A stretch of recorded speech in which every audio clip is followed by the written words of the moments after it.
Hello प्यारे दोस्तों, स्वागत है आपका इंटरव्यू क्लासेस में। बात करेंगे अपने जल संसाधन, जो अपना चैप्टर है समकालीन भारत, जो बुक है भाग 2, उसके भूगोल विषय के जल संसाधन चैप्टर के मोस्ट इंपोर्टेंट क्वेश्चंस के बारे में। चलिए देखते हैं पहला क्वेश्चन। पहला प्रश्न पूछा है, देश की औसत वार्षिक वर्षा कितनी है? तो 114। सीधा सा ऑप्शन है 114 सेंटीमीटर। ठीक है ना। अगला देखते हैं, श्रृंगवेरा इलाहाबाद में जल संरक्षण हेतु एक उत्कृष्ट जल संग्रहण तंत्र किस नदी के ऊपर बनाया गया है? तो ऑप्शन ए करेक्ट होगा, गंगा नदी। ठीक है ना, याद रख लीजिएगा। फिर हमसे नेक्स्ट क्वेश्चन पूछा गया है, भोपाल झील का निर्माण किस सदी में हुआ? कौन सी सदी में ये बनी थी? ये बनी थी 11वीं सदी में। ठीक है। फिर ये बहुत इंपॉर्टेंट क्वेश्चन है, अच्छे से याद कर लीजिएगा। क्वेश्चन क्या है, हीराकुंड परियोजना किस नदी पर बना हुआ है? तो हीराकुंड जो बना है वो कौन सी नदी पर बना हुआ है, ये हमसे पूछा गया। ऑप्शन गंगा नदी, यमुना, महानदी या नर्मदा नदी। तो करेक्ट ऑप्शन होगा स ऑप्शन, महानदी पर। ठीक है। बांधों को आधुनिक भारत का मंदिर, ये भी इंपॉर्टेंट क्वेश्चन है। आधुनिक भारत का मंदिर किसने कहा था? तो ये व्यक्ति कौन थे कहने वाले? जवाहरलाल नेहरू। ठीक है ना। बंगाल का शोक किस नदी को बोला गया है? बंगाल का शोक, तो बंगाल का शोक बोला गया है दामोदर नदी को। ठीक है ना, दामोदर नदी, अ ऑप्शन। ठीक है। सरदार सरोवर बांध किस नदी पर है? सरदार सरोवर बांध बहुत ही इंपॉर्टेंट क्वेश्चन है, बार बार रिपीट होता है ये। ठीक है ना, तो कौन सी नदी पर है? नर्मदा नदी पर। ठीक है ना। अगला देखिए प्रश्न, जल संरक्षण के लिए संबंधित खादीन और जोहद किस राज्य से संबंधित है? खड़ीन और जोहड़ भी बोला जाता है इसको, खड़ीन और जोहड़ भी बोला जाता है, खदीन या जोहद बोल दो। ठीक है। ये कौन से राज्य में? तो ये राज्य कौन सा? अपना राजस्थान। ऑप्शन ए करेक्ट होगा। नेक्स्ट वाला क्वेश्चन देखते हैं, पालर पानी कहा जाता है। पालर पानी किसको कहते हैं? बारिश वाले पानी को कहते हैं हम पालर पानी। ठीक है ना। नेक्स्ट क्वेश्चन पूछा गया हमसे, निम्नलिखित में से किस नदी का पर बहुउद्देशीय नदी परियोजना नहीं है? कौन सी ऐसी नदी है जिसपे बहुउद्देशीय नदी परियोजना नहीं है? तो देखिए, चंबल पर है, महानदी पर है, ठीक है, और नर्मदा पर भी है, बांध बना हुए हैं, विद्युत का उत्पादन होता है, सब होता है, लेकिन यमुना नदी पर ऐसा कुछ नहीं है। तो ऑप्शन क्या होगा अपना? द ऑप्शन करेक्ट हो जाएगा। अगला देखिए, एमसीक्यूज का लास्ट प्रश्न है कि कृष्णा नदी किन राज्यों में प्रवाहित होती है? बहुत इंपॉर्टेंट क्वेश्चन है। कृष्णा नदी तो ये होती है अपने Maharashtra, Karnataka, Andhra Pradesh. Option A correct हो जाएगा। ठीक है। फिर देखते हैं अपने फिल इन द ब्लैंक्स वाले प्रश्न, जो कि बहुत इंपॉर्टेंट है आपके लिए। ठीक है, देखिए, विश्व में सर्वाधिक वर्षा कहाँ होती है? तो भारत में कौन सी जगह है जहां पे होती है? तो हम कहेंगे मासिन राम। ठीक है ना, जो अपने मेघालय में जगह है मासिन राम, वहां पर होती है। ठीक है। डैश राज्य ने घर की छत से वर्षा जल संग्रहण आवश्यक कर दिया है? कौन से राज्य में पानी की कमी होने से? तो आप जानते हैं ये किसने किया है? तमिलनाडु ने।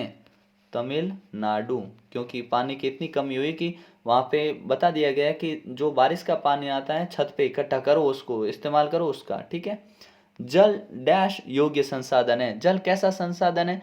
तो जल आता है नवीकरणीय संसाधन में, नवीकरण संसाधन के अंदर आता है जल। अगला देखिए, प्राचीन काल से वृहत स्नान पर बांध, वृहद स्तर पर बांध, झील और सिंचाई तंत्रों का निर्माण होता था। तो ये शासक ने करवाया। तो किसने करवाया था ये उस समय?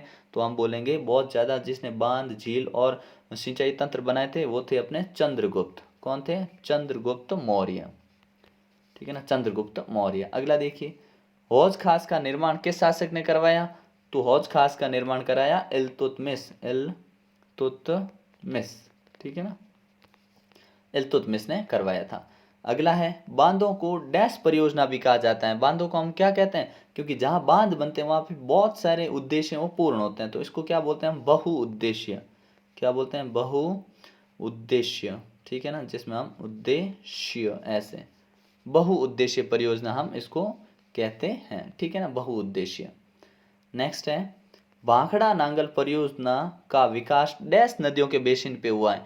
कौन सी नदियों के बेसिन पे हुआ है? तो ये है सतलुज और व्यास नदी। ठीक है ना, सतलुज और व्यास नदी है, उनके जो है यहाँ पे निर्माण किया गया इनके बेसिन पे। किसका? भाखड़ा नांगल परियोजना का। ठीक है। अगला देखिए, मेघालय में नदियों व झरनों को डैश के द्वारा बने पाइपों से वर्षा जल का उपयोग किया जाता है? तो किसका उपयोग किया जाता है? तो बड़ा ही सिंपल है, यहाँ पे कैसे बने होते हैं अपने जो द्वार बने होते हैं, पाइप बने होते हैं, वो होते हैं अपने बने हुए किसके? बांस के। किसके? बांस के पाइप इस्तेमाल किए जाते हैं। नेक्स्ट देखिए, सरदार सरोवर बांध किस राज्य में है? ये बड़ा सिंपल क्वेश्चन पूछा है। तो सरदार सरोवर कौन से राज्य में है? तो हम बोलेंगे कौन से में है? गुजरात। ठीक है ना, गुजरात। ठीक है। नेक्स्ट क्वेश्चन देखिए, इंदिरा गांधी नहर मुख्य रूप से डैश राज्य की जीवन रेखा है? तो ये सबको पता है। ठीक है, इसका आंसर कमेंट सेक्शन में लिखिएगा। ठीक है ना, कि इंदिरा गांधी नहर मुख्य रूप से किस राज्य की जीवन प्रदान करने वाली जो नहर है। ठीक है ना। अगला प्रश्न देखते हैं, जिसमें अति लघुत्रात्मक प्रश्न है। ठीक है ना, बहुत इंपॉर्टेंट प्रश्न है, इनका ध्यान रखिएगा। ठीक है, तो पहला सवाल क्या है कि हौज खास का निर्माण किसने करवाया? तो ये क्वेश्चन हमने अभी किया था, किसने करवाया? इल्तुतमिश ने। ठीक है ना। विश्व में 2025 तक कितने व्यक्ति पानी की समस्या से ग्रस्त होंगे? तो ये आंकड़ा बताया गया था 20 करोड़। ठीक है ना, 20 करोड़ के आसपास पानी की समस्या लोगों को होगी। ठीक है। सरदार सरोवर बांध किस नदी पर है? तो फटाफट से देखते हैं, नर्मदा नदी पर है, जानते हैं आप। ठीक है। भाखड़ा नांगल परियोजना कौन सी नदी पर है? सतलुज व्यास नदी पर। ठीक है ना। किस राज्य में हर घर में वर्षा जल संग्रहण का ढांचा बनाना आवश्यक कर दिया है? तो हमने अभी बात की तमिलनाडु में। जैसलमेर के खादीन जोड़ किस क्षेत्र से संबंधित है? मतलब ये जो चीजें हैं वो कौन से कैटेगरी में आती है? तो जल संरक्षण। किस में आती है? जल संरक्षण। ठीक है ना, यहाँ लिखता हूं जल संरक्षण। ठीक है ना, जल संरक्षण के कारण जैसलमेर और अपने राजस्थान में होती हैं खादीन और खड़ीन और जोहड़ इस्तेमाल किए जाते हैं। ठीक है ना।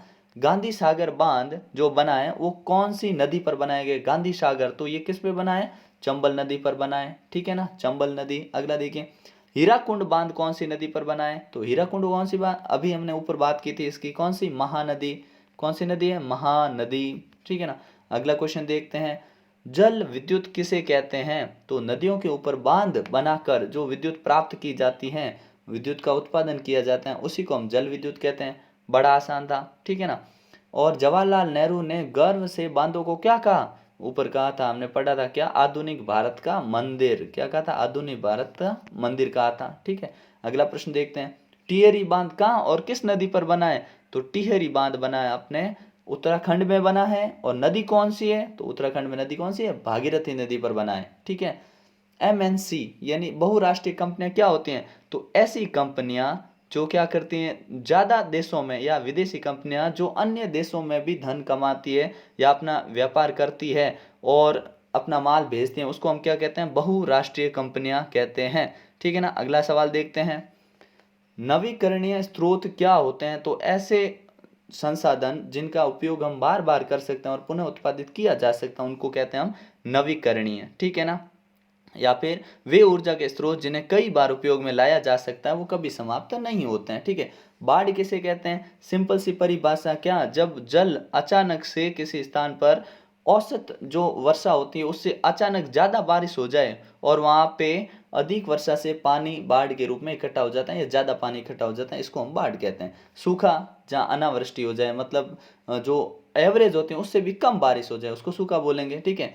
और लास्ट क्वेश्चन है, भाखड़ा नांगल परियोजना का उद्देश्य। तो इसका उद्देश्य क्या था? सिंपल सा उद्देश्य है, कोई भी परियोजना बनाएगी उन सभी के उद्देश्य है। ठीक है ना। तो इसका, और इसी कारण इनको क्या बहुउद्देश्य भी कहते हैं। तो इसका उद्देश्य क्या है? इसका मेन उद्देश्य है सिंचाई करना, एक तो सिंचाई के लिए, ठीक है ना, जो कि सारी परियोजनाएं होती हैं सिंचाई के लिए, और एक विद्युत का उत्पादन भी यहाँ पे किया जाता है। ठीक है, तो सिंचाई और विद्युत का उत्पादन। ठीक है, ये लिख दीजिएगा। मिलते हैं नेक्स्ट पार्ट में, जहाँ अगले चैप्टर के बारे में बात करेंगे। ठीक है, वीडियो को शेयर जरूर करिएगा। मिलते हैं नेक्स्ट पार्ट में। ठीक है, जय हिंद, जय भारत।